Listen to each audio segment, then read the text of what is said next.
And check natin yung mga ipapagawa nating uniforms para sa staff natin. Please repeat client. Ayan. What is up, dogs? Ngayon papunta tayo ng Antipolo doon sa Custom Hyde Apparel. Titignan natin yung mga sample products nila kasi doon tayo magpapagawa ng mga uniform ng Oppo staff natin. Bago natin ipagawa yung design, titignan muna natin yung quality, yung tela, and yung mismong physical appearance ng mga sample product nila. So check natin, tara. Dogs, nandito na tayo sa Custom Hyde Apparel Designs and check natin yung mga ipapagawa nating uniforms para sa staff natin. So yan, check tayo muna ng mga fabrics tsaka mga gawa nilang samples. Tapos na natin makita yung mga sample product ng Custom Hyde Apparels.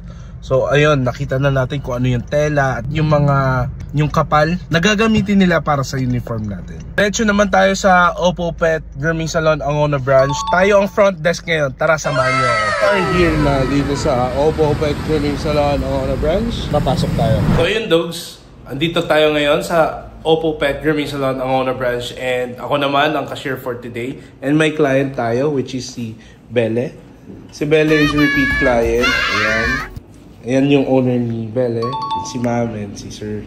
Ayan. Hi ma'am, so repeat client po kayo dito sa Oppo Pet Grooming Salon po, ano? Yes, pang 4th time. Bakit po kayo bumabalik-balik po dito sa Oppo Pet Grooming Salon? Number 1, convenient.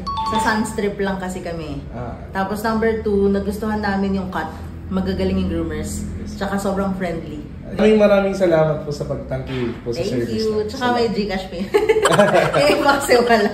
Yes po. Salamat po. Thank you. And so nagpapack tayo ng mga ating mga TikTok orders, and naka-TikTok live din tayo. And dogs, yung setup natin. Bili-bili na kayo, dogs. Just sa TikTok shop namin and Shopee. Meron din tayo. And dogs, kasama natin si Jom ngayon. Tara, samahan natin siya mag-groom. Ako naman mag-groom dito kay Biggie Boy. And dogs, so magpapaligo naman tayo. Natin is yung Oppo Pet Essentials. Yan. Ang Clean and Cuddly variant. Pet shampoo and conditioner. Yan. Anti-tick and flea. Moisturizes the skin and long-lasting freshness. And so next naman, itong dog na to. Ang Clean and Cuddly variant pa rin ang gamit natin by Oppo Pet Essentials. And then nag-avail din yung client natin ng medicated. Yan.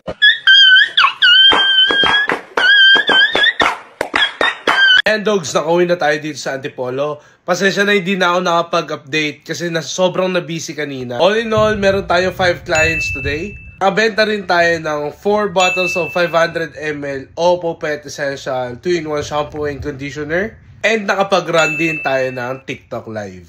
Lahat ng interested sa ating products, visit our social media platforms. Oppo Pet Essentials. Yun lang, dogs. Ang tanong natin everyday, ano bang ma-achieve natin today? Shalom! Letra out. Daily vlogs. Sige G, grind lang ng grind.